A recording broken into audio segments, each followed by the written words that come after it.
ஓம் சிவாய நம. இந்த பதிவை காணும் அனைவருக்கும் அனைத்து செல்வங்களும் பெற வாழ்த்துக்கள். மேலும் துல்லியமான ஜாதக பலன்கள் பார்த்து சொல்லப்படும். புதிய ஜாதகங்கள் எழுதி தரப்படும். கீழே உள்ள போன் நம்பருக்கு தொடர்பு கொள்ளவும். இன்றைய ஆன்மீக பரிகாரத்தில் குழந்தைகள் படிப்பில் சிறந்து விளங்க நாம் செய்ய வேண்டிய தானங்கள் பற்றி தான் பார்க்க போறோம். வாங்க பதிவுக்குள்ள போகலாம். ஒவ்வொரு பெற்றோரும் காலை முதல் மாலை வரை ஓடுவதும் பணம் சம்பாதிப்பதும் செல்வத்தை சேர்ப்பதும் தங்களுக்காக இல்லை, தங்களுடைய பிள்ளைகள் நல்ல கல்வி கற்று சமுதாயத்தில் நல்ல அந்தஸ்தில் நல்ல முறையில் வாழ வேண்டும் என்பதற்காகத்தான். இதில் அவர்கள் சேர்க்கும் செல்வம் எல்லாம் இரண்டாம் பட்சம்தான். அதை செயல்படுத்த முதலாவதாக தேவை குழந்தைகளுக்கு நல்ல கல்வி அறிவும் ஞானமும் படிக்கும் திறனும் தான். அந்த திறமையையும் ஆற்றலும் அவர்களுக்குள் இருந்தால் மட்டுமே நாம் செலவு செய்யும் அனைத்துமே உபயோகமானதாக இருக்கும். இந்த திறமைகளையும் அறிவு ஞானத்தையும் அவர்களுக்கு பெருக்கெடுக்க செய்ய புதன் கிரகத்தின் பரிபூரணமான அருள் இருக்க வேண்டும். அந்த அருளை முழுமையாக தங்களுடைய குழந்தைகளுக்கு தர விருப்பப்படும் பெற்றோர்கள் இந்த தானத்தை செய்யலாம்.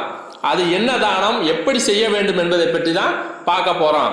இந்த தானத்தை புதன்கிழமை அன்று செய்வதுதான் சிறந்தது.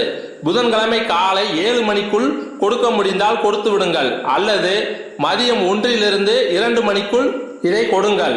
அதேபோல் இந்த தானத்தை கொடுத்தால் பிறர் வாங்குவார்களா என்றெல்லாம் யோசிக்க வேண்டாம். உங்களுடைய குழந்தைகளின் முன்னேற்றத்திற்காக நீங்கள் தான் இந்த முயற்சியை எடுக்க வேண்டும். இதற்கு 3 பொருட்களை நாம் தானமாக கொடுக்க வேண்டும். 1 பாஸ்மதி அரிசி, 2வது பச்சை பயிர், 3வது வெல்லம். இதன் அளவுகளை நீங்களே தேர்வு செய்து கொள்ளலாம். இந்த 3 பொருட்களையும் ஒன்றாக சேர்த்து மேலே சொன்ன நேரங்களில் தானமாக கொடுக்க வேண்டும். இந்த தானத்தை குறைந்தது 5 வாரங்கள் செய்ய வேண்டும், அல்லது 9 வாரங்கள் அல்லது 11 வாரங்கள் என உங்களால் எத்தனை வாரங்கள் செய்ய முடிந்தாலும் அதற்கான பலன் அதிகம் உண்டு. இந்த தானத்தில் கொடுக்கப்படும் பாஸ்மதி அரிசி சந்திரனுடைய அனுகிரகம் பெற்றது. சந்திரன் என்றாலே அறிவு கூர்மைதான். அதே போல பச்சை பயிரானது புதன் கிரகத்தின் அனுகிரகம் பெற்றது. புதன் ஞானத்தை கொடுக்கக்கூடியவர். வெல்லமானது குரு பகவானை குறிக்கும். குரு பகவானை பற்றி கேட்கவே தேவையில்லை. கல்விக்கெல்லாம் முதன்மையானவர்.